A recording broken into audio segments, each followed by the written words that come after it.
Welcome to A edu और ए edu के हमारे इस यूट्यूब चैनल में आप सभी का स्वागत है। तो एंशिएंट हिस्ट्री ऑफ इंडिया के अंतर्गत हम लोग एक बहुत इम्पोर्टेंट टॉपिक पढ़ेंगे जहाँ से राजधानी के बारे में पूछा जाता है। जनरली राजधानी के बारे में ही पूछा जाता है। 16 महाजनपद कहते हैं उसे। तो चलिए हम लोग इसको शुरुआत करते हैं। 16 महाजनपद को छोटा सा टॉपिक है और लेकिन इम्पॉर्टेंट है। जो प्राचीन भारत था, जैसे कि जब उत्तर वैदिक काल खत्म हुआ तो उत्तर वैदिक काल में हमने क्या देखा था कि उत्तर वैदिक काल में जो छोटे छोटे जन थे, जो ऋग्वैदिक काल के छोटे छोटे जो कबीलाई थे, उन्होंने मिलकर जन का निर्माण किया और यही जन, बहुत सारे जन मिलकर बड़े बड़े जनपद का निर्माण किए और इनमें भी कई बहुत बड़े निकल गए जिसे महाजनपद कहा गया। महाजनपद।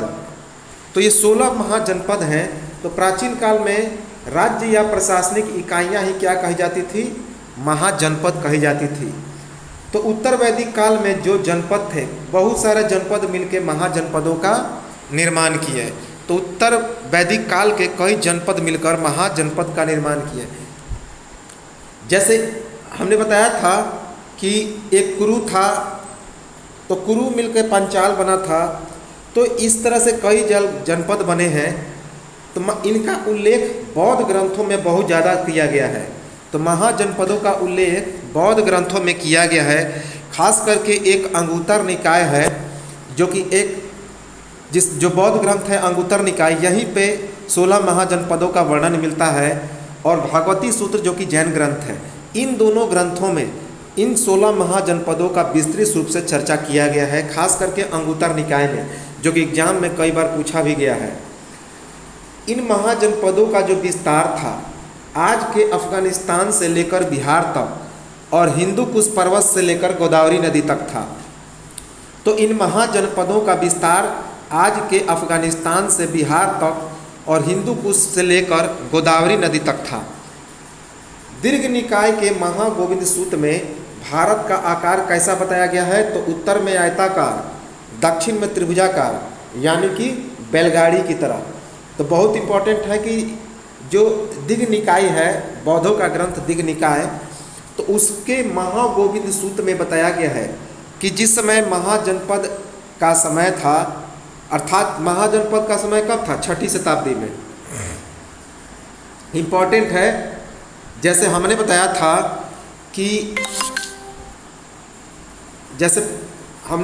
कि 1500 से लेकर 1000 बरस का जो समय था वह ऋग्वैदिक काल का था और 1000 से लेकर 600 बरस उत्तर वैदिक काल। और इस समय बहुत सारे जनों का निर्माण हो चुका था। अब ये जन से जनपद भी बन चुके थे। अब ये जनपद भी क्या हो गया कि एक दूसरे के साथ मिलने लगे। जैसे कि मगध एक विशाल महाजनपद बन गया था, जिसमें वत्स, कौशल, ये सभी राज्य शामिल हो गए थे। तो इन सभी को मिलाकर एक महाजनपद बन गया। उसमें बृज्जी, जिसे हम लोग बज्जी भी कहते हैं, लिच्छवियों का गणराज्य था, मल्ल का गणराज्य था, जहाँ पे महावीर स्वामी का जन्म हुआ था। महावीर स्वामी का संबंध था उस लिच्छवी गणराज्य से। तो ये सभी चीज़ें जो है सम्मिलित हो गई थी और इस प्रकार एक महाजनपद का निर्माण भी हुआ था।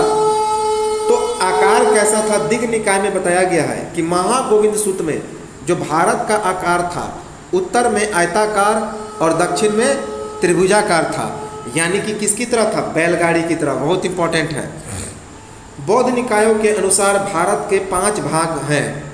एक है उत्तरापथ, पश्चिम उत्तर भाग को उत्तरापथ कहते हैं। उसके बाद मध्य प्रदेश, प्राची, जो पूर्वी भाग है उसे प्राची कहा जाता था। उसके बाद दक्षिणापथ और अपरांत, जो पश्चिमी भाग था उसे अपरांत कहा जाता था। तो बौद्ध निकायों में महाजनपद काल में भारत के 5 भाग बताए गए हैं। पहला है उत्तरापथ, यानी कि जो उत्तर पश्चिम, जो कि सिंध वाला इलाका था, उसे उत्तरापथ कहा जाता था, जो कि अफगानिस्तान, पाकिस्तान होते हुए अफगानिस्तान तक चला जाता था, खैबर दर्रा। मध्य प्रदेश जो बीच का इलाका था और प्राची भाग जिसके अंतर्गत उत्तर प्रदेश और बिहार के इलाके आते थे।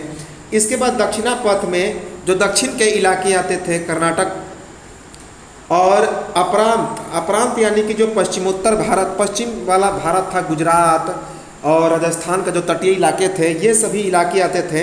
यही बताए गए हैं बौद्ध निकाय में भारत के 5 भाग।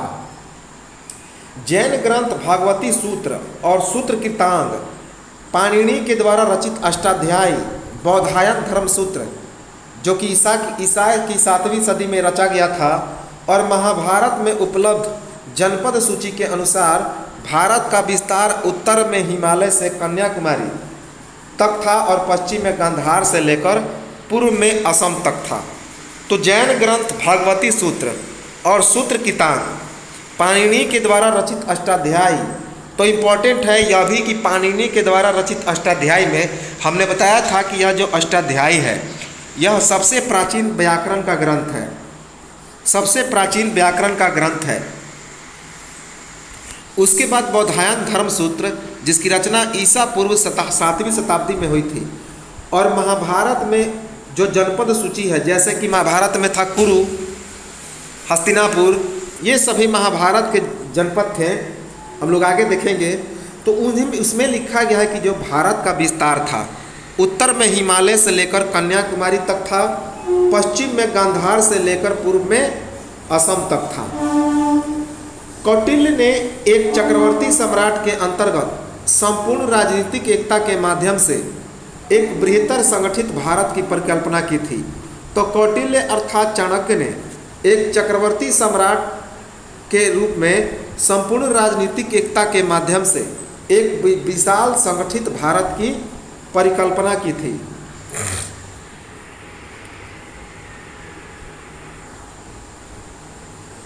ईसा पूर्व 6वीं शताब्दी से ईसा पूर्व 6वीं सदी से ईसा पूर्व 10वीं शताब्दी तक प्रचलन में रहे आहत सिक्के, जो चांदी के सिक्के चलते थे उन्हें आहत सिक्का कहा जाता था। तो उसके वितरण के अनुसार ईसा पूर्व 4वीं सदी तक संपूर्ण भारत में एक ही प्रकार के मुद्रा का क्या था, तो प्रचलन था। तो ईसा पूर्व 6वीं सदी से ईसा पूर्व 2री सदी तक आहत सिक्कों का प्रचलन था। कौन सा सिक्का? आहत सिक्का। इसके अनुसार ईसा पूर्व 4वीं शताब्दी तक संपूर्ण भारत में एक ही प्रकार के मुद्रा का प्रचलन था। कैसा? एक ही प्रकार के मुद्रा का प्रचलन था। ईसा पूर्व 6वीं सदी में पाणिनि के द्वारा रचित व्याकरण अष्टाध्यायी में 22 महाजनपदों का उल्लेख किया गया है। तो जो 6वीं शताब्दी में पाणिनि ने अष्टाध्यायी लिखा था उसमें कितने महाजनपदों का उल्लेख किया गया? 22 महाजनपदों का। लेकिन इस 22 महाजनपद में भी क्या हो गए, कई राज्य सम्मिलित हो गए, जैसे मगध में कुछ राज्य शामिल हो गए, अवंती में, तो इस प्रकार कुल मिलाकर हो गए 16। कितने? 16। लेकिन बौद्ध ग्रंथ अंगुत्तर निकाय और महावस्तु में 16 महाजनपदों का उल्लेख है। तो इम्पोर्टेंट है, बौद्ध ग्रंथ अंगुत्तर निकाय और महावस्तु में 16 महाजनपदों का उल्लेख है। खास करके अंगुत्तर निकाय के अलावे भागवती सूत्र में भी। भागवती सूत्र क्या है? तो जैन ग्रंथ है। इसमें भी 16 महाजनपदों का उल्लेख किया गया है। महाजनपद में 2 बड़े परिवर्तन कृषि क्षेत्र में किए गए। तो कृषि क्षेत्र में महाजनपद काल में 2 बड़े परिवर्तन हुए। एक तो चूंकि लोहे का आविष्कार हो चुका था उत्तर वैदिक काल में, तो इसके बाद लोहे के आविष्कार के कारण जो हल का फाल का निर्माण शुरू हो गया, लोहे से हल के फाल का निर्माण शुरू हो गया और ज़मीन की आसानी से जुताई भी होने लगी। साथ ही साथ धान की रोपनी शुरुआत हो गई, जिससे पैदावार में वृद्धि हो गई और राज्यों के कर में वृद्धि हुआ और महाजनपद की शक्ति में भी विस्तार हो गया। तो महाजनपद काल में 2 बड़े परिवर्तन हुए। एक तो लोहे का आविष्कार हुआ, तो उसके कारण हल के फाल का निर्माण हुआ, जिससे जो कठोर ज़मीन था उसे आसानी से जुताई होने लगा। साथ ही साथ धान की रोपनी की भी शुरुआत हुई, क्योंकि जब जुताई होने लगा तो धान की रोपनी भी शुरुआत हुई, जिससे पैदावार में काफ़ी वृद्धि हुई और राज्यों में कर भी बढ़ा दिया गया, जिससे राज्यों के क्या हो गया, राज्यों में जो टैक्स था उसमें वृद्धि हो गया, राज्यों की आमदनी होने लगी और इस प्रकार महाजनपद की शक्ति में विस्तार हो गया। तमिल ग्रंथ शिल्पाधिकारम में 3 महाजनपदों की चर्चा है, एक वत्स, दूसरा मगध और तीसरा अवंती। ये बहुत बड़े बड़े महाजनपद थे। तो जो तमिल ग्रंथ है शिल्पाधिकारम उसमें 3 महाजनपदों का उल्लेख किया गया है, वत्स, मगध और अवंती। इन 16 महाजनपदों में जो 24 थे वे उनमें राजतंत्रात्मक व्यवस्था थी, जबकि 2 जो थे, एक वज्जी और दूसरा मल्ल, इनमें गणतंत्रात्मक व्यवस्था थी। अर्थात इनमें जैसे कि वर्तमान में लोकतंत्र है यही व्यवस्था थी। तो 16 महाजनपदों में जो 14 था वहाँ पे राजशाही व्यवस्था थी, राजतंत्र था। और जो 2 थे उसमें वज्जी और मल्ल। मल्ल वही गणराज्य है जहाँ पे कुशीनारा में महात्मा बुद्ध को निर्वाण की प्राप्ति हुई थी, मल्ल गणराज्य। तो 16 महाजनपदों में 14 राजतंत्र और 2 वज्जी और मल्ल में गणतंत्रात्मक व्यवस्था थी। बुद्ध काल में सर्वाधिक शक्तिशाली महाजनपद 4 थे। याद रखेंगे कि जो बुद्ध काल था वहाँ पे सबसे शक्तिशाली महाजनपद 4 थे, एक वत्स, दूसरा अवंती, तीसरा मगध और चौथा कोसल। तो बहुत इंपॉर्टेंट है, वत्स, अवंती, मगध और कोसल, ये बुद्ध काल में 4 सर्वाधिक शक्तिशाली महाजनपद थे। अब हम लोग देखते हैं कोसल के बारे में। तो अब हम लोग एक एक करके देखेंगे इस 16 महाजनपद के बारे में।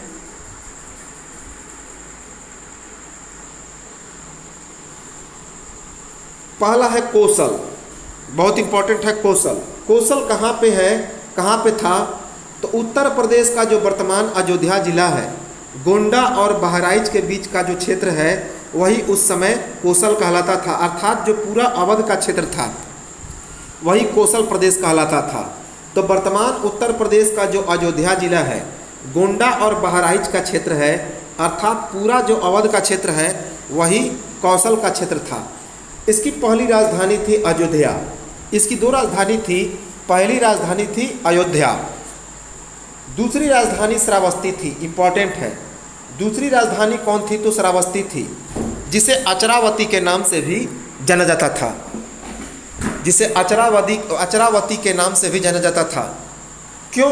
क्योंकि यह राप्ती नदी के तट पर स्थित था और उसका आकार चंद्र के आकार का था। और यही राप्ती नदी अचरावती नदी के नाम से भी जाना जाता था।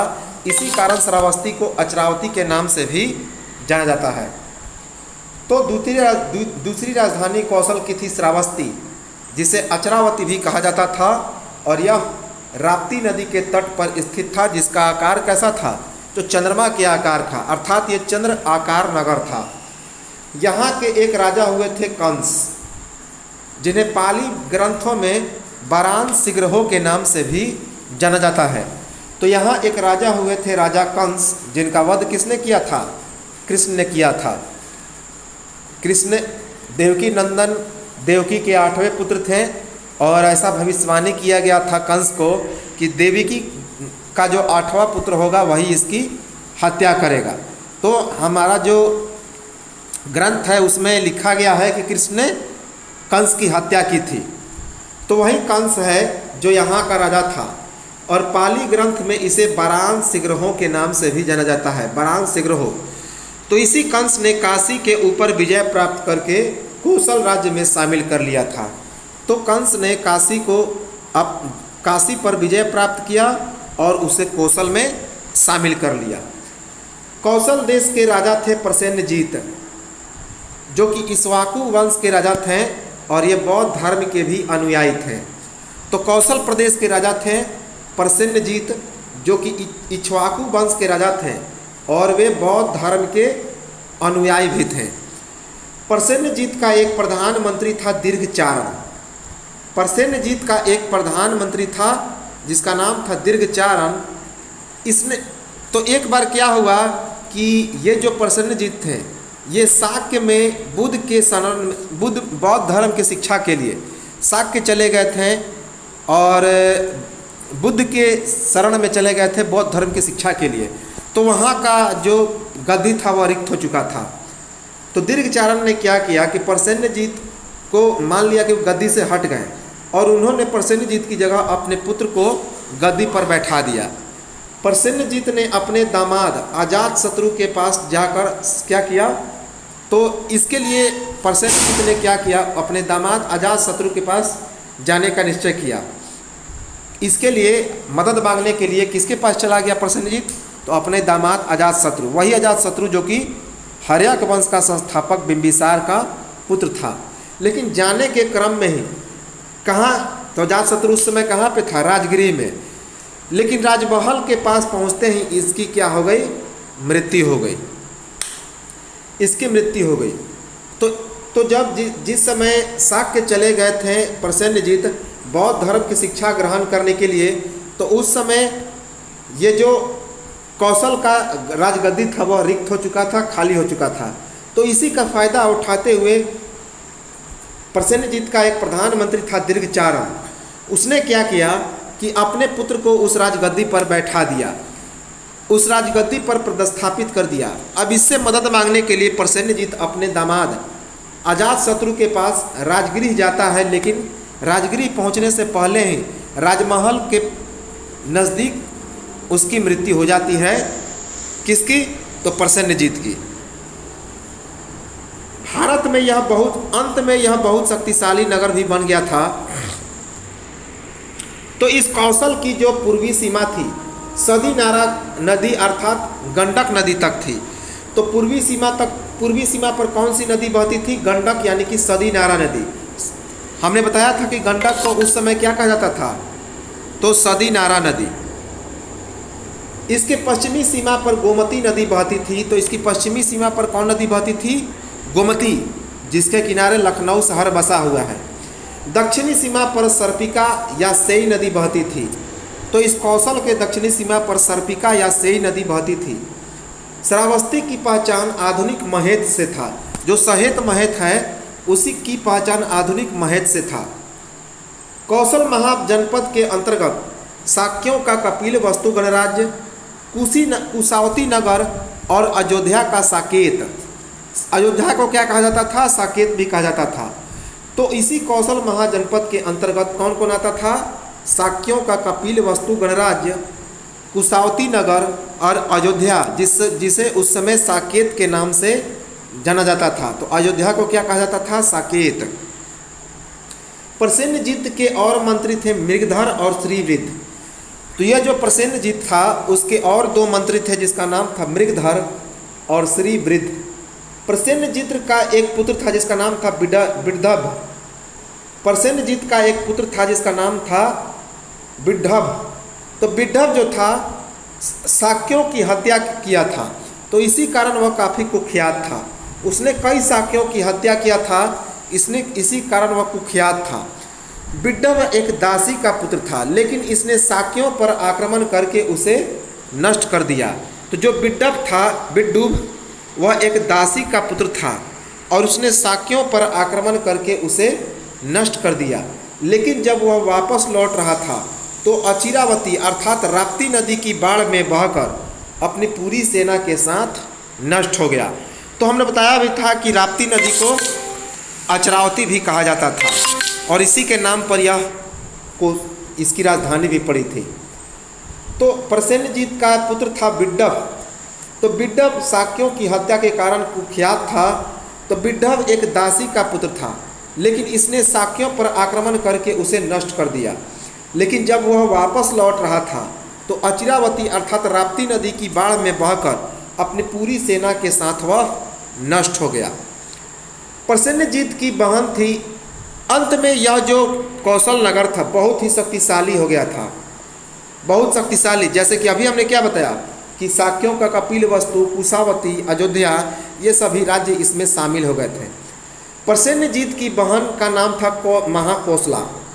तो हमने बताया भी था जैन धर्म और बौद्ध धर्म में कि प्रसेनजीत की बहन का नाम था महाकोसला। उसका विवाह हर्यक वंश के संस्थापक बिंबिसार से हुआ था और प्रसेनजीत की पुत्री का नाम था बजिरा। उसका विवाह बिंबिसार के पुत्र अजातशत्रु से हुआ था। तो प्रसेनजीत की बहन का नाम था महाकौशला, जिसका विवाह हर्यक वंश के संस्थापक बिंबिसार से हुआ था। और प्रसेनजीत की पुत्री का नाम था बजिरा, जिसका विवाह बिंबिसार के पुत्र अजातशत्रु से हुआ था। बिंबिसार और अजातशत्रु मगध के शासक थे। बिंबिसार और अजातशत्रु क्या थे? तो मगध के शासक थे। प्रसेनजीत का सबसे बड़ा शत्रु कौन था? तो अजातशत्रु था। प्रसेनजीत का सबसे बड़ा शत्रु कौन था? तो अजातशत्रु था, जो उसका दामाद था। प्रसेनजीत की जो शिक्षा हुई थी तक्षशिला विश्वविद्यालय में हुई थी, जो कि उस समय की सबसे प्राचीनतम विश्वविद्यालय थी अफगानिस्तान के पास। तो अफगानिस्तान और पाकिस्तान के पास पड़ता है तक्षशिला विश्वविद्यालय, जहाँ का प्रमुख आचार्य कौन था? तो कौटिल्य, और जिसने मौर्य वंश की स्थापना होने में काफ़ी मदद की थी। तो प्रसेनजीत को शिक्षा कहाँ से प्राप्त हुआ था? तक्षशिला विश्वविद्यालय। प्रसेनजीत अपनी दानवीरता के लिए काफ़ी प्रसिद्ध था। प्रसेनजीत ने अपने जीते हुए 2 नगरों को ब्राह्मणों को दान कर दिया। तो प्रसेनजीत अपनी दानवीरता के लिए काफ़ी प्रसिद्ध था। उसने अपने जीते हुए 2 प्रमुख नगरों को ब्राह्मणों को दान कर दिया। अंत में इस कौशल महाजनपद को मगध राज्य में शामिल कर लिया गया। तो अंत में यह कौशल महाजनपद किसमें शामिल हो गया? मगध महाजनपद में शामिल हो गया, और कौशल का अस्तित्व समाप्त हो गया। इसके बाद आता है एक और बड़ा जनपद काशी। तो इम्पोर्टेंट है काशी। काशी का सबसे पहला उल्लेख किस वेद में किया गया है? तो अथर्ववेद में। तो काशी का सर्वप्रथम उल्लेख अथर्ववेद में किया गया है। काशी के सबसे प्रमुख राजा थे बहुत शक्तिशाली राजा ब्रह्मदत्त। तो काशी के प्रमुख राजा थे ब्रह्मदत्त, जो कि बहुत शक्तिशाली थे। काशी की राजधानी थी वाराणसी। काशी की राजधानी कौन सी थी? वाराणसी, जो वरुणा और असी नदी के बीच स्थित था, जो कि वर्तमान का वाराणसी और उसके आसपास का क्षेत्र था। तो इसकी राजधानी जो वाराणसी थी, वर्तमान का वाराणसी और उसके आसपास का क्षेत्र था, और जो कि वरुणा और अस्सी नदी के किनारे। आज भी काशी और में क्या है? 80 घाट है, जहाँ पे भक्तों का गंगा नदी में स्नान करने के लिए मेला लगता है। ब्रह्मदत्त का कौशल क्षेत्र के अवध के राजा दीक्षित के साथ लगातार संघर्ष चलता रहता था, लेकिन अंत में राजा दीक्षित क्या हो गए? तो पराजित हो गए। तो ब्रह्मदत्त का संघर्ष कौशल क्षेत्र के अवध के राजा दीक्षित के साथ होता रहता था, लेकिन अंतिम लड़ाई में राजा दीक्षित क्या हो गए? तो ब्रह्मदत्त से पराजित हो गए। राजा दीक्षित जैसे ही पराजित हुए, तो जो कौशल था वह काशी में शामिल हो गया। तो कौशल था वह काशी में क्या हो गया? शामिल हो गया। कई वर्षों के बाद कंस काशी को कौशल में शामिल कर लिया। अभी हमने ऊपर बताया। तो कई वर्षों के बाद कौशल का राजा हुआ कंस, जिसने काशी को पराजित करके अपने राज्य में शामिल कर लिया था। अथर्ववेद में काशी के निवासियों का जिक्र है। तो अभी हमने क्या बताया कि काशी का सबसे पहला उल्लेख अथर्ववेद में है। तो अथर्ववेद में काशी के निवासियों का जिक्र है। एक बात याद रखें, एग्जाम में पूछा गया है, बहुत इंपॉर्टेंट है। काशी को अविमुक्त क्षेत्र अभिधाम के नाम से भी जाना जाता है। तो काशी को अविमुक्त क्षेत्र अभिधाम के नाम से भी जाना जाता है। काशी के प्रमुख राजा हुए थे जैन धर्म के 23वें तीर्थंकर पार्श्वनाथ के पिता अश्वसेन। तो काशी के प्रमुख राजा थे जैन धर्म के 23वें तीर्थंकर पार्श्वनाथ के पिता अश्वसेन। गुतिल जातक के अनुसार काशी नगरी 12 योजन विस्तृत था। तो इम्पोर्टेंट है, गुतिल जातक में बताया गया है कि जो काशी नगर था वह 12 योजन में इसका विस्तार था। इसे भारतवर्ष की सर्वप्रधान नगरी के नाम से भी जाना जाता था। तो काशी उस समय भारतवर्ष का सबसे प्रधान नगर कहलाता था, सर्वप्रधान नगरी के नाम से जाना जाता था। इसके बाद है अंग। इसके बाद अगला महाजनपद है अंग। अंग की राजधानी थी चंपा। अंग की राजधानी थी चंपा, जो कि आधुनिक मध्य मुंगेर और भागलपुर का क्षेत्र था। जो वर्तमान आधुनिक मुंगेर और भागलपुर का क्षेत्र है, वही उस समय अंग कहलाता था। बिंबिसार के समय यह मगध राज्य में शामिल हो गया। तो अंग को किस राज्य में शामिल कर लिया गया? मगध में। उस समय मगध का राजा कौन था? बिंबिसार। यह मगध के पूरब में स्थित था। तो यह जो अंग है वह मगध के पूर्वी क्षेत्र में स्थित था। मगध के साथ इसका हमेशा संघर्ष चलता रहता था, लेकिन बाद में अंत में यह मगध राज्य में शामिल हो गया। चंपा को पुराणों में मालिनी के नाम से भी जाना जाता है। तो अंग की जो राजधानी थी चंपा, उसे पुराणों में मालिनी के नाम से भी जाना जाता है। क्या चीज़? मालिनी। चंपा नदी के द्वारा अंग और मगध के बीच सीमा का निर्धारण होता है। तो अंग और मगध के बीच सीमा का निर्धारण कौन नदी करता है? तो चंपा नदी। अर्थात चंपा नदी अंग और मगध को एक दूसरे से अलग करता है। बुद्ध काल में चंपा की गणना 6 महानगरों में की जाती थी। तो बुद्ध काल में चंपा की गणना 6 महानगरों में की जाती थी। यहाँ का एक शासक था दधिवाहन। यहाँ का एक शासक था दधिवाहन, जो कि महावीर स्वामी का भक्त था। इसके बाद अगला महाजनपद है वत्स, जिसे वंश के नाम से भी जाना जाता था। तो वत्स या वंश।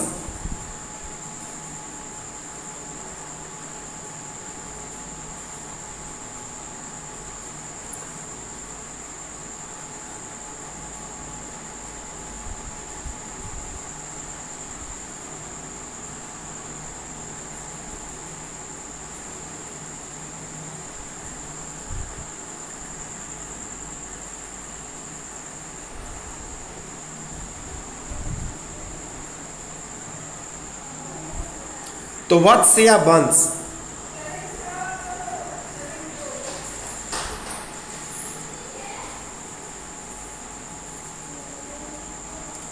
वत्स को वंश भी कहा जाता है।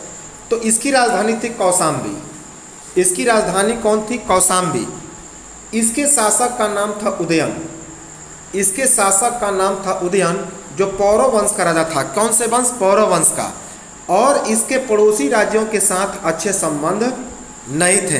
तो वत्स को वंश के नाम से भी जाना जाता था। इसकी राजधानी थी कौशाम्बी और इसके शासक का नाम था उदयन, जो पौरव वंश का राजा था। पौरव वंश।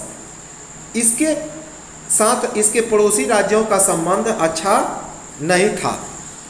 एक परंपरा के अनुसार उदयन का जो प्रेम संबंध था वह राजा चंद्रप्रद्योत की पुत्री राजकुमारी वासवदत्ता के साथ था। साथ ही साथ मगध की राजकुमारी के साथ भी था, जो कि अजातशत्रु की पुत्री पद्मावती थी। और वासवदत्ता की सेविका सागरिका के साथ भी था।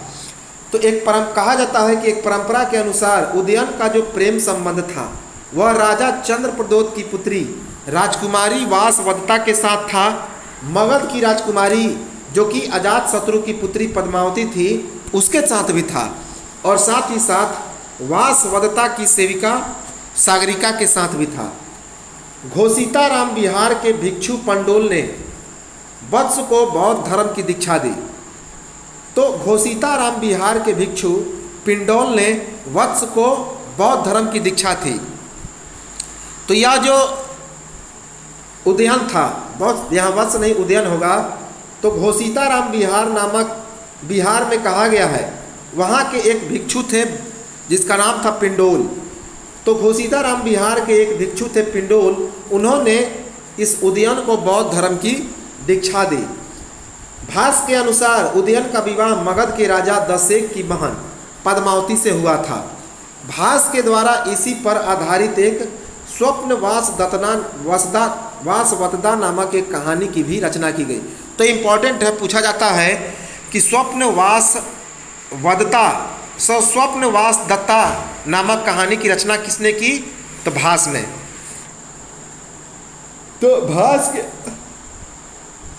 तो भास के स्वप्नवासदत्ता के अनुसार उदयन का विवाह किसके साथ हुआ था?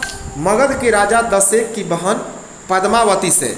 और भास ने इसी पर आधारित स्वप्नवासदत्ता नामक एक कहानी की भी रचना की। कौशाम्बी जो बौद्ध और जैन धर्म दोनों का सबसे प्रमुख केंद्र था। तो कौशाम्बी बौद्ध और जैन दोनों धर्मों का एक प्रमुख केंद्र था। जैनियों के छठे तीर्थंकर पद्यम प्रभु का यह तीर्थस्थल था कौशाम्बी, जो कि जमुना नदी के तट पर प्रभासगिरी के पर्वत पर यहीं पे तप किए थे। तो जैनियों के छठे तीर्थंकर जिनका नाम था पद्यम प्रभु, यहीं पर जमुना नदी के तट पर प्रभासगिरी पर्वत पर क्या किए थे? तो तपस्या किए थे। तो यह जो कौशाम्बी है, यही कौशाम्बी यह जैनियों का जैन तीर्थंकर पद्यम प्रभु का क्या है? तो तीर्थ स्थल था, क्योंकि यहीं पर पद्यम प्रभु जमुना नदी के तट पर प्रभासगिरी पर्वत पर तप किए थे, तपस्या किए थे।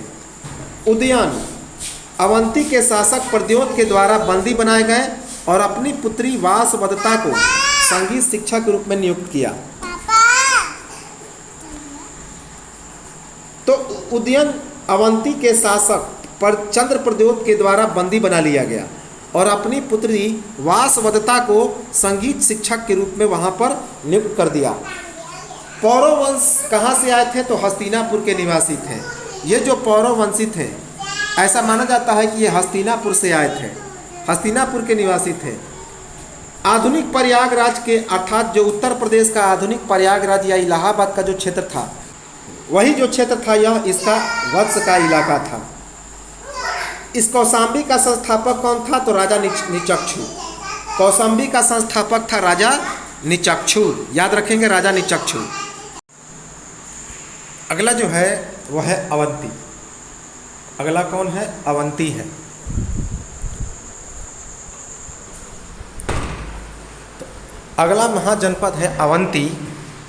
अवंती जो कि आधुनिक मालवा का क्षेत्र जो है, जो गुजरात और मध्य प्रदेश का जो आधुनिक मालवा का क्षेत्र है, वही अवंती कहा जाता था।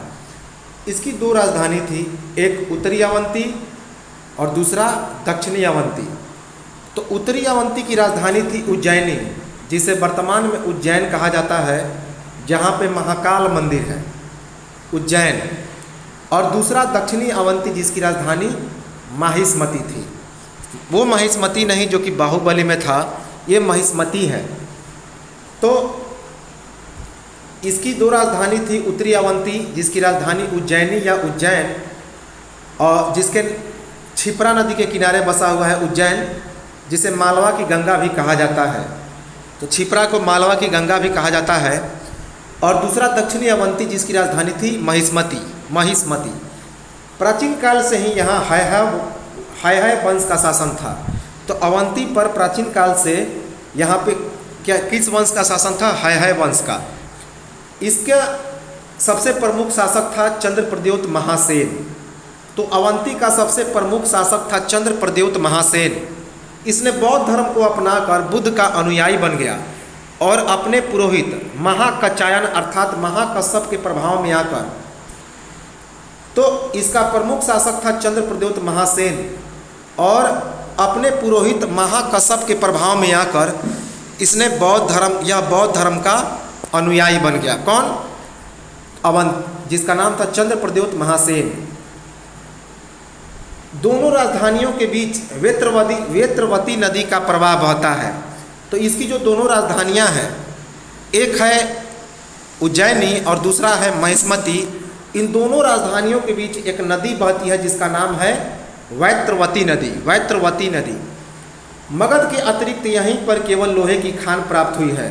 तो मगध के अतिरिक्त केवल यहीं पर लोहे की खान प्राप्त हुई है। राजा प्रद्योत एक खूंखार प्रकार का व्यक्ति था। इसी के कारण इसका नाम चंड प्रद्योत या चंद्र प्रद्योत पड़ा। तो राजा जो प्रद्योत था एक खूंखार प्रकार का व्यक्ति था, जिसी के कारण इसका नाम चंड प्रद्योत या चंद्र प्रद्योत पड़ा। चंड प्रद्योत महासेन की पुत्री का विवाह कौशाम्बी के राजा उदयन से हुआ। तो चंड प्रद्योत महासेन की पुत्री का विवाह किसके साथ हुआ था? कौशाम्बी के राजा उदयन से। चंड प्रद्योत का वैवाहिक संबंध मथुरा के राजा सुरसेन से भी था। तो चंड प्रद्योत का जो वैवाहिक संबंध था वह मथुरा के राजा सुरसेन से भी था।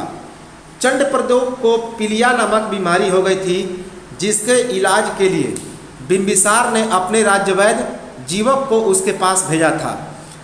तो चंद्रप्रद्योत को पीलिया जिसे जॉन्डिस कहा जाता है, तो जो जॉन्डिस हो गया था, जो ठीक नहीं हो रहा था, तो इसी के इलाज के लिए बिंबिसार ने अपने पुत्र जीवक को, जो कि उस बिंबिसार का राज्य वैद्य भी था, जीवक को उसके पास भेजा।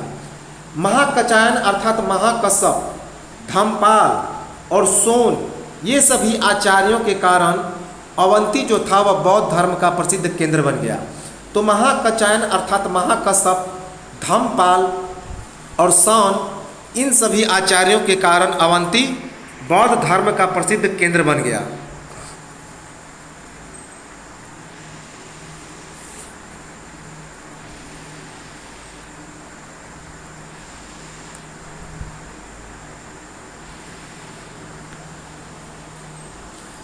इसके बाद है कंबोज। अगला है कंबोज। तो कंबोज गांधार कश्मीर के उत्तर आधुनिक पामीर का पठार का जो पश्चिमी बदख्शा प्रदेश है, अर्थात वहाँ का राजौरी और हजारा जिला, उसी को ही वही उस समय कंबोज कहलाता था। तो गांधार कश्मीर के उत्तर आधुनिक पामीर का पठार का पश्चिमी बदख्शा प्रदेश, जो कि राजौरी और हजारा जिला में, जो वर्तमान का राजौरी और हजारा जिला है, वही उस समय कंबोज क्षेत्र था। कंबोज, इसकी राजधानी थी हाटक, जिसे राजापुर भी कहते थे या उत्तरापथ भी कहा जाता था। तो कंबोज की राजधानी हाटक या राजापुर थी, जिसे उत्तरापथ भी कहा जाता था। भारत से बाहर स्थित प्रदेश, यह जो कंबोज था वह भारत से बाहर स्थित प्रदेश था, अर्थात अफगानिस्तान का इलाका था। कैसा? अफगानिस्तान का इलाका। तो यह कंबोज अफगानिस्तान का इलाका था, अर्थात भारत से बाहर एक स्थित प्रदेश था। यह कंबोज घोड़ों के लिए प्रसिद्ध नगर था। किसके लिए? घोड़ों के लिए प्रसिद्ध नगर था। कौटिल्य ने इस कंबोज को, कौटिल्य अर्थात चाणक्य ने इस कंबोज को वार्ता शस्त्रोजीवी संघ कहा है। क्या कहा है? वार्ता शस्त्रोजीवी संघ, इंपॉर्टेंट है। तो कौटिल्य अर्थात चाणक्य ने इस कंबोज को वार्ता शस्त्रोजीवी संघ कहा है। इसके कुछ राजधानी क्षेत्र गुजरात के द्वारका में भी थे। तो इसके कुछ राजधानी क्षेत्र गुजरात के द्वारका में भी थे। इसके बाद है पांचाल। इसके बाद कौन है? पांचाल। इसकी दो राजधानी थी, एक उत्तरी पांचाल जिसकी राजधानी अहिछत्र कहलाता था, जिसे रामनगर या अहिछल के नाम से भी जाना जाता था, और दक्षिणी पांचाल जिसकी राजधानी काम्पिल्य थी। इंपॉर्टेंट है, पूछा गया है। तो पांचाल की दो राजधानी थी, एक उत्तरी पांचाल जिसकी राजधानी थी अहिछल, जिसे अहिछत्र और रामनगर के नाम से भी जाना जाता था, और दूसरा दक्षिणी पांचाल जिसकी राजधानी थी काम्पिल्य। काम्पिल्य वर्तमान उस समय का जो रुहेलखंड का इलाका है, जिसके अंतर्गत बरेली, बदायूं और फर्रुखाबाद का क्षेत्र आता है, इसे वैदिक काल में रुहेलखंड कहा जाता था। तो यही इलाका पांचाल नगरी कहलाता था। तो वर्तमान का जो बरेली, बदायूं और फर्रुखाबाद का इलाका है, उसे वैदिक काल में रुहेलखंड कहा जाता था, और इसी को पांचाल नगरी कहा जाता था। इसी पांचाल के अंतर्गत कान्यकुब्ज अर्थात कन्नौज, जिसे मध्य दोआब क्षेत्र कहा जाता है, वही स्थित था। तो इसी पांचाल के अंतर्गत कान्यकुब्ज अर्थात कन्नौज, जिसे मध्य दोआब क्षेत्र कहा जाता है, वह स्थित था। यहाँ का महान शासक था चुलानी ब्रह्मदत्त। पांचाल नगरी का महान शासक था चुलानी ब्रह्मदत्त। इसके बाद आता है बज्जी या ब्रिजी। बज्जी या ब्रिजी, यह जो बज्जी था 8 गणतांत्रिक कुलों का संघ था, जिसमें सबसे प्रमुख था लिच्छवी गणराज्य। तो बज्जी या ब्रिजी 8 गणतांत्रिक कुलों का संघ था।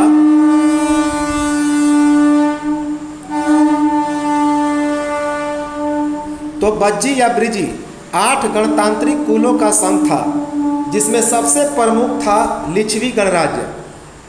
लिच्छवी विश्व का पहला गणतंत्र के नाम से भी जाना जाता है। तो लिच्छवी को विश्व का पहला गणतंत्र अर्थात पहला गणसंघ के नाम से भी जाना जाता है। जो लिच्छवी थे ये बौद्ध धर्म के अनुयायी थे। तो लिच्छवी के लोग बौद्ध धर्म के अनुयायी थे और बहुत ही स्वाधीनता प्रिय होते थे, बहुत ही स्वाधीनता प्रिय होते थे। तो लिच्छवी गणराज्य के जो लोग थे वे बौद्ध धर्म के अनुयायी तो होते ही थे और बहुत ही स्वाधीनता प्रिय थे। इसी लिच्छवी गणराज्य की एक राजा था चेटक, हमने बताया भी था, जिसकी बहन थी त्रिशला। उसकी वह महावीर स्वामी की माता थी और लिच्छवी वंश की राजकुमारी, वह लिच्छवी वंश की राजकुमारी भी थी। तो राजा चेटक की बहन लिच्छवी वंश की राजकुमारी त्रिशला महावीर स्वामी की माता थी और चेटक की पुत्री चेलन्ना का विवाह किससे हुआ था? तो हर्यक वंश के संस्थापक बिंबिसार से। तो चेटक की पुत्री चेलन्ना का विवाह बिंबिसार से हुआ था और चेटक की बहन जो थी लिच्छवी राजकुमारी त्रिशला, वह महावीर स्वामी की माता थी। उत्तर बिहार में गंगा के उत्तर में यह स्थित था। तो यह जो बज्जी या ब्रजी था उत्तर बिहार में गंगा के उत्तर में अवस्थित था। इसकी राजधानी थी वैशाली। इसकी राजधानी कौन थी? वैशाली। तो यह इसकी राजधानी थी वह वैशाली थी, जो जहाँ पे द्वितीय बौद्ध संगीति का आयोजन किया गया था। तो इसकी जो बज्जी की राजधानी थी वैशाली, जो उत्तर बिहार में गंगा के उत्तर में स्थित था। इसकी राजधानी थी वैशाली, जो गंडक नदी के तट पर स्थित था। वर्तमान में भी गंडक नदी के तट पर स्थित है, जो कि महावीर स्वामी का जन्मस्थल था। महावीर स्वामी का जन्मस्थल, यहीं पे द्वितीय बौद्ध संगति का आयोजन किया गया था। इस बज्जी संघ में कौन कौन से जिले शामिल थे? तो दरभंगा, मधुबनी, सीतामढ़ी, शिवहर और मुजफ्फरपुर। तो इस बज्जी संघ में सम्मिलित जिले थे दरभंगा, मधुबनी, सीतामढ़ी, शिवहर और मुजफ्फरपुर। बज्जी और मगध के बीच गंगा नदी सीमा रेखा का निर्धारण करती थी। तो बज्जी और मगध के बीच गंगा नदी सीमा रेखा का निर्धारण करती थी। बज्जी संघ में 8 न्यायालय थे। तो बज्जी संघ में कितने न्यायालय थे? 8। इनमें जो थे कबीले शामिल होते थे। इसी एक का गणराज्य जो था विदेह गणराज्य, जिसके राजा थे राजा जनक, जिन्हें मिथिला नरेश के नाम से भी जाना जाता था। और इसके अंतिम राजा का नाम था कलार। कलार ने ब्राह्मण कन्या का अपमान कर दिया था। इसी के कारण उसने शाप दे दिया और उसी शाप के कारण पूरा विदेह नष्ट हो गया। तो इन बज्जी गणराज्य में कबीले शामिल थे। उसी का एक गणराज्य था विदेह गणराज्य। लिच्छवी की तरह एक और गणराज्य था विदेह, जिसके राजा का नाम था जनक, जिसे मिथिला नरेश के नाम से भी जाना जाता था। और इसके अंतिम राजा का नाम था कलार, और कलार ने एक ब्राह्मण कन्या का अपमान कर दिया था। इसी कारण उस ब्राह्मण कन्या ने इस कलार को अपमानित कर दिया और उसके बाद उसी के श्राप से पूरा नष्ट हो गया, विदेह नष्ट हो गया।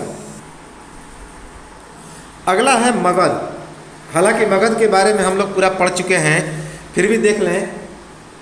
यह दक्षिण बिहार का पटना और गया का क्षेत्र था। तो वर्तमान जो दक्षिण बिहार का पटना है और गंगा का क्षेत्र है, वही मगध प्रदेश के नाम से जाना जाता था। इसकी प्रारंभिक राजधानी थी राजगीर, जिसे राजगृह भी कहा जाता था। राजगृह, क्योंकि राजाओं का यह घर था। तो राजगीर से राजगीर बना। यह चारों ओर से पर्वतों से घिरा हुआ था, इसी कारण इसे गिरिब्रज के नाम से भी यह प्रसिद्ध था। तो इसकी प्रारंभिक राजधानी थी राजगीर, जो चारों ओर से पर्वतों से घिरा हुआ था। इसी कारण इसे गिरिब्रज के नाम से भी जाना जाता है। इसका संस्थापक था बृहद्रथ। इस मगध का संस्थापक कौन था? बृहद्रथ। बाद में इसकी राजधानी बनी पाटलिपुत्रा। बाद में मगध की राजधानी कौन बनी? पाटलिपुत्रा। इस गिरिब्रज का निर्माण करने में महागोविंद ने बहुत भूमिका अदा किया था। हालांकि पाटलिपुत्रा का स्थापना उदयन ने किया था, लेकिन गिरिब्रज की स्थापना में महागोविंद बहुत योगदान था। इसका अंतिम शासक का भी नाम था बृहद्रथ, तो जो कि मौर्य वंश का सबसे अंतिम शासक और मगध का भी अंतिम शासक माना जाता है। तो मगध का सबसे अंतिम शासक था बृहद्रथ और संस्थापक भी था बृहद्रथ। दोनों अलग अलग हैं। शतपथ ब्राह्मण में मगध को कीकट कहा गया है। तो शतपथ ब्राह्मण में मगध को कीकट कहा गया है। सभी महाजनपदों में यह मगध सबसे शक्तिशाली था। तो जितने सारे महाजनपद थे उन सभी में मगध सबसे शक्तिशाली था।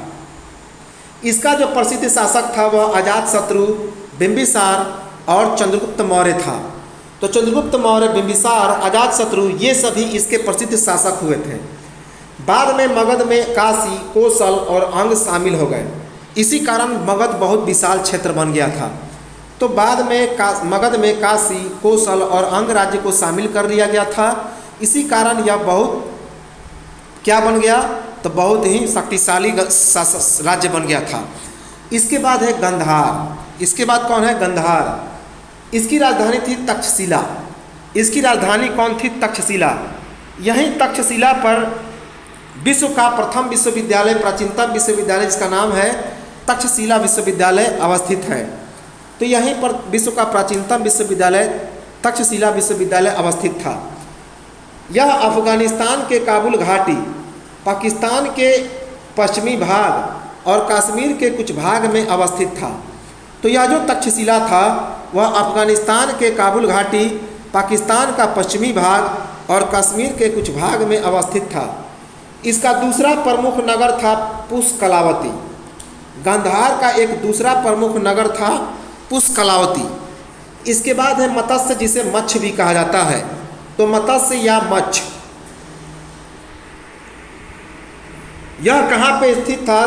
तो राजस्थान का जो अलवर का क्षेत्र है, भरतपुर और जयपुर किले का क्षेत्र है, यही मत्स्य या मच्छ का क्षेत्र कहलाता था।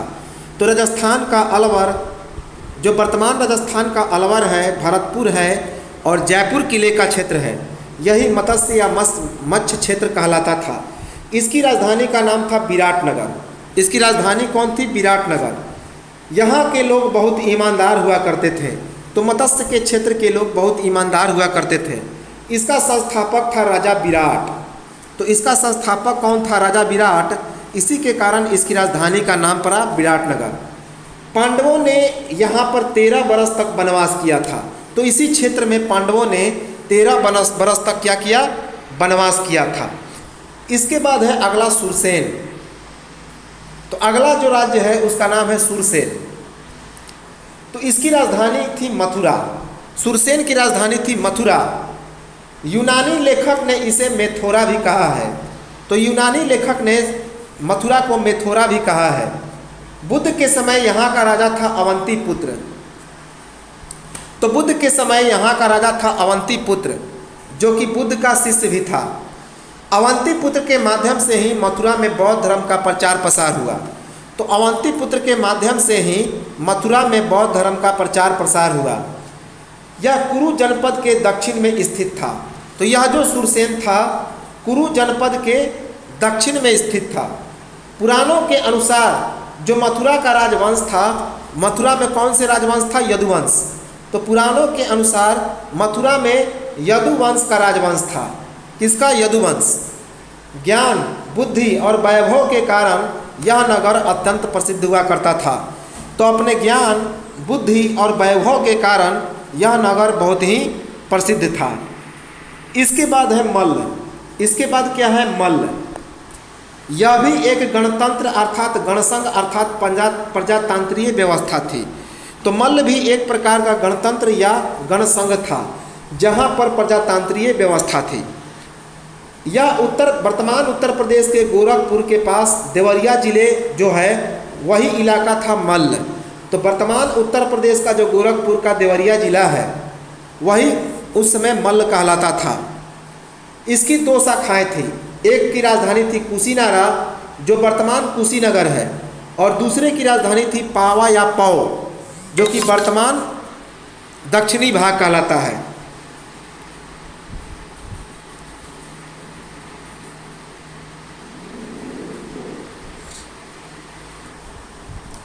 तो इसकी 2 शाखाएं थी। एक की राजधानी थी, एक था उत्तरी भाग जिसकी राजधानी थी कुशीनारा या कुशीनगर, जहाँ पे बुद्ध की क्या हुई थी? तो मृत्यु हुई थी।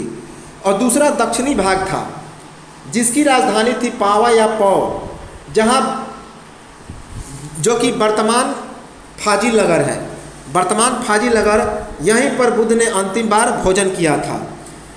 तो मल्ल की 2 शाखाएं, एक उत्तरी भाग और एक दक्षिणी भाग। उत्तरी भाग की राजधानी थी कुशीनारा, जो कि वर्तमान कुशीनगर का क्षेत्र था, जहाँ पे बुद्ध की मृत्यु हुई थी। और दूसरी जो शाखा थी वह दक्षिणी भाग जो कि वर्तमान फाजिल नगर का इलाका है, और इसकी राजधानी थी पाव या पौ, जहाँ पर बुद्ध ने अंतिम बार भोजन किया था। वही लोहार का भोजन किया था, सुकर का मांस, और उसके बाद उनकी मृत्यु भी हुई थी। बुद्ध की मृत्यु के बाद मल्लों ने अपनी साम्राज्यवादी नीति का शिकार मगध के द्वारा हो गए और मल्लों ने अपनी स्वतंत्रता खो दी। तो जैसे ही बुद्ध की मृत्यु हुई तो मल्लों ने तो मगध के साम्राज्यवादी नीति का शिकार हो गया कौन? मल्ल, और मल्लों की स्वतंत्रता समाप्त हो गई और मल्ल किस में शामिल हो गया? तो मगध में शामिल हो गया। इसके बाद है चेदी। इसके बाद कौन है? तो चेदी। तो चेदी जो है वह वर्तमान बुंदेलखंड, तो चेदी जो है आधुनिक बुंदेलखंड, तो चेदी आधुनिक बुंदेलखंड और नर्मदा नदी का जो क्षेत्र है वही चेदी कहलाता था। तो आधुनिक बुंदेलखंड अर्थात यमुना और नर्मदा नदी के बीच का जो क्षेत्र था वही चेदी कहलाता था।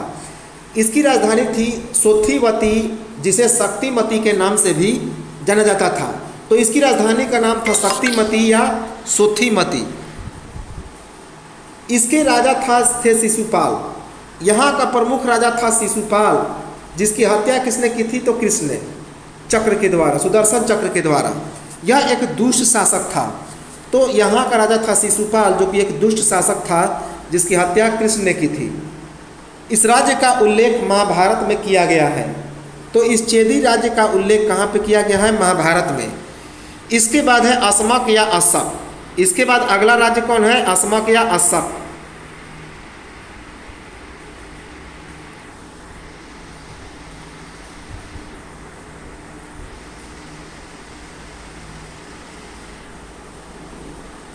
अस्मक या अस्सक यह दक्षिण भारत का एकमात्र महाजनपद था। वेरी वेरी इंपॉर्टेंट है, पूछा जाता है कि दक्षिण भारत का एकमात्र महाजनपद कौन है? तो अस्मक या अस्सक। इसकी राजधानी नर्मदा और गोदावरी, इसकी जो राजधानी थी नर्मदा और गोदावरी नदी के बीच पोटन अर्थात प्रतिष्ठान, जिसे पोतन या पोटिल भी कहा जाता था, जो कि औरंगाबाद के क्षेत्र में स्थित था। तो पोटन या प्रतिष्ठान या पोतल या पोटिल, यही इसकी क्या थी? तो राजधानी थी, जो नर्मदा और गोदावरी नदी के बीच स्थित है। इसके राजा इक्ष्वाकु वंश के थे। इसके जितने सारे राजा थे वे इक्ष्वाकु वंश के थे। इसका अवंती के साथ निरंतर संघर्ष होता रहता था। अंत में अवंती के द्वारा यह पराजित होकर अवंती में शामिल हो गया। तो इसका संघर्ष अवंती के साथ होता रहता था और अंत में अवंती ने इसे पराजित करके अपने राज्य में शामिल कर लिया। इसके बाद है कुरु। इसके बाद अगला महाजनपद है कौन? 16वां महाजनपद है कुरु। इसकी राजधानी थी इंद्रप्रस्थ। कुरु की राजधानी थी इंद्रप्रस्थ। वर्तमान जो दिल्ली और मेरठ का इलाका है वही इसकी राजधानी थी इंद्रप्रस्थ। इसके संस्थापक थे अर्जुन। तो इसकी स्थापना किसने की थी? अर्जुन ने। बुद्ध काल में यहाँ के एक राजा हुए थे कौरव्य। तो बुद्ध काल में यहाँ के एक राजा हुए थे कौरव्य, जिसे कौरव भी कहा जाता था। तो बुद्ध काल में यहाँ के राजा हुए थे कौरव्य। यहाँ के लोग अपने बल और बुद्धि के लिए क्या थे? तो विख्यात थे। तो कुरु के राजा बल और बुद्धि के लिए विख्यात थे। इसी के अधीन हस्तिनापुर नगर आता था। तो इसी के अधीन कौन सा नगर आता था? हस्तिनापुर। जैनों के उत्तराध्ययन सूत्र में यहाँ के इक्ष्वाकु नामक एक राजा का उल्लेख किया गया है। तो जैनों के उत्तराध्ययन सूत्र में यहाँ के एक इक्ष्वाकु नामक राजा का उल्लेख किया गया है। जैन जातक कथाओं में सुतसोम, कौरव और धनंजय यहाँ के राजा थे। तो जातक कथाओं के अनुसार सुतसोम, कौरव और धनंजय यहाँ के क्या थे? तो राजा थे। कुरु धम्म जातक के अनुसार यहाँ के लोग अपने सीधे, सच्चे और मनुष्योचित बर्ताव के लिए प्रसिद्ध थे और दूसरे राष्ट्र के लोग उनसे धर्म सीखने आते थे। तो कुरु धम्म जातक के अनुसार यहाँ के जो लोग थे वे सीधे सच्चे मनुष्योचित बर्ताव के लिए प्रसिद्ध थे और दूसरे राष्ट्र के लोग उनसे धर्म सीखने आते थे। लगभग 6वीं शताब्दी में गंगा जमुना दोआब और बिहार में लोहे का उपयोग होने के कारण युद्ध शुरू हो गया और मगध में हर्यक वंश सहित कई वर्गों का उदय हो गया। तो लगभग 6वीं शताब्दी में गंगा जमुना दोआब और बिहार में लोहे का प्रयोग बहुत ज़्यादा होने लगा, तो इसी कारण युद्ध शुरू हो गया और मगध में हर्यक वंश सहित कई वर्गों का उदय हुआ।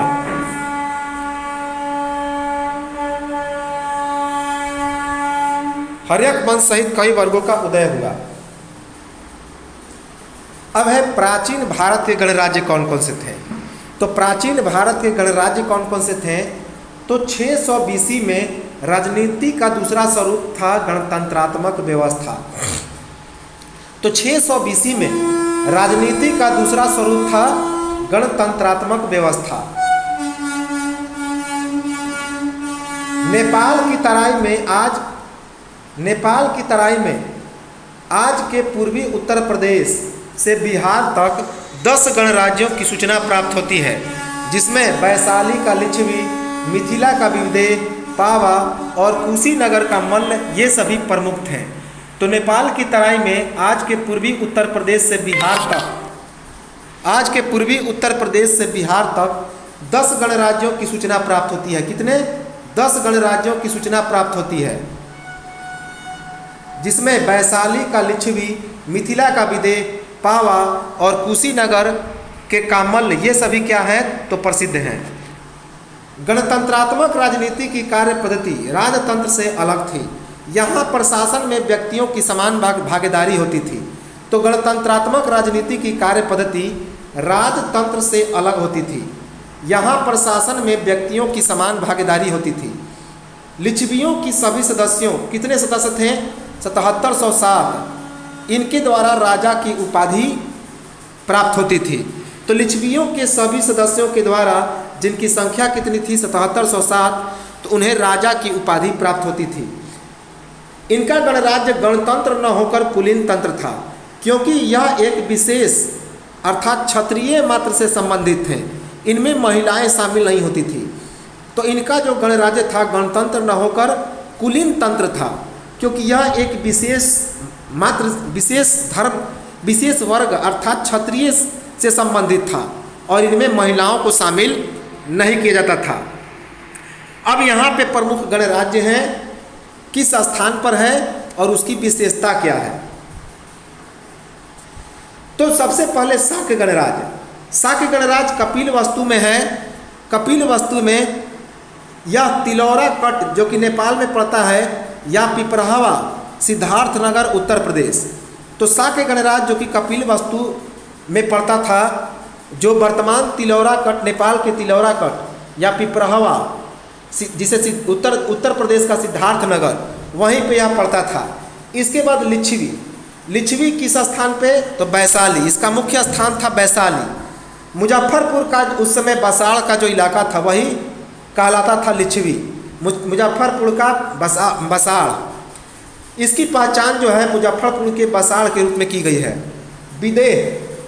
विदेह का मुख्य स्थान कहाँ था? मिथिला।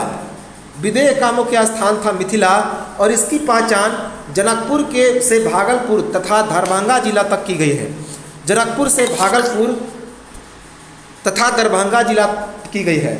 इसके बाद भग्ग जो सुमसुमार पर्वत का इलाका था उसे भग्ग कहा जाता था। सुमसुमार पर्वत, इसकी पहचान मिर्जापुर के चुनार पर्वत के रूप में की गई है, जहाँ पे वत्सराज उदयन का पुत्र बोधि निवास करता था। तो वत्सराज उदयन का पुत्र बोधि निवास करता था मिर्जापुर के चुनार पर्वत पर। वही जो भग्ग गणराज्य था कहाँ पे? सुमसुमार पर्वत पर।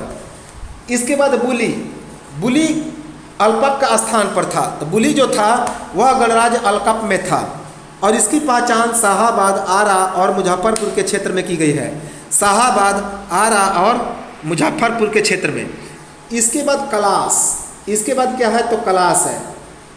तो कलाश केशपूत के क्षेत्र में था, केशपूत।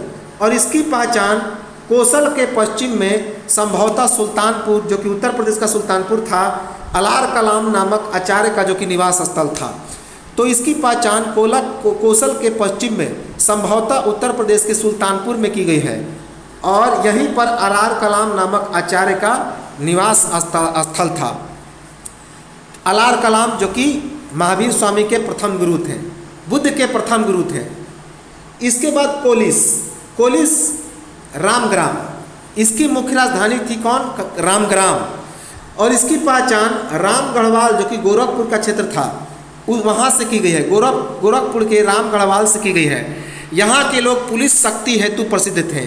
तो इस रामग्राम अर्थात रामगढ़वाल के लोग पुलिस के शक्ति हेतु काफ़ी प्रसिद्ध थे। इसके बाद मल्ल का मुख्य इलाका या राजधानी था कुशीनारा अर्थात कुशीनगर, जो देवरिया जिले में स्थित था। उसे कुसाया के नाम से भी जाना जाता था। तो देवरिया जिले में स्थित इसकी पहचान थी, देवरिया जिले में स्थित कुसाया। वाल्मीकि रामायण में लक्ष्मण के पुत्र चंद्रकेतु मल्ल का वंशज था। तो लक्ष्मण का पुत्र जो चंद्रकेतु था मल्ल का वंशज था, यह वाल्मीकि रामायण में लिखा गया है। देवरिया जिले के स्थित कुसाया में यह स्थान पड़ता है।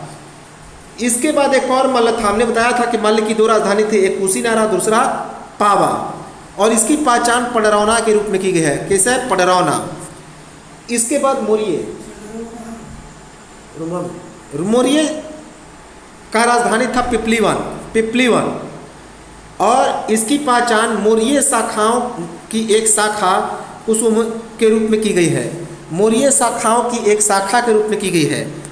कुसुमही के पास राजधानी नामक ग्राम गोरखपुर। तो गोरखपुर के पास कुसुमही इसकी राजधानी थी। कुसुमही के पास राजधानी नामक ग्राम के रूप में इसके बारे में पता चला है। कहाँ पे? गोरखपुर में। चंद्रगुप्त मौर्य इसी मौर्य परिवार से उत्पन्न हुआ था। तो चंद्रगुप्त मौर्य इसी मौर्य परिवार से उत्पन्न हुआ था। तो ये तो थे 16 महाजनपद। छोटा सा टॉपिक था लेकिन इम्पोर्टेंट था। तो सेशन अच्छा लगा हो तो लाइक, कमेंट और शेयर ज़रूर करें। और साथ ही साथ जो लोग इसमें नए हैं वे सब्सक्राइब कर लें। और मिलेंगे हम लोग नेक्स्ट वीडियो में। और अब करंट अफेयर्स की चर्चा करेंगे अप्रैल से लेकर पूरे अप्रैल से लेकर जुलाई 2022 तक, जुलाई 2022 तक। और इसके बाद भी चर्चा करेंगे। लगातार कंटिन्यूअस करंट अफेयर्स चलेगा। तो चलिए मिलेंगे हम लोग करंट अफेयर्स के सेशन को लेकर। तब तक नमस्कार, जय हिंद।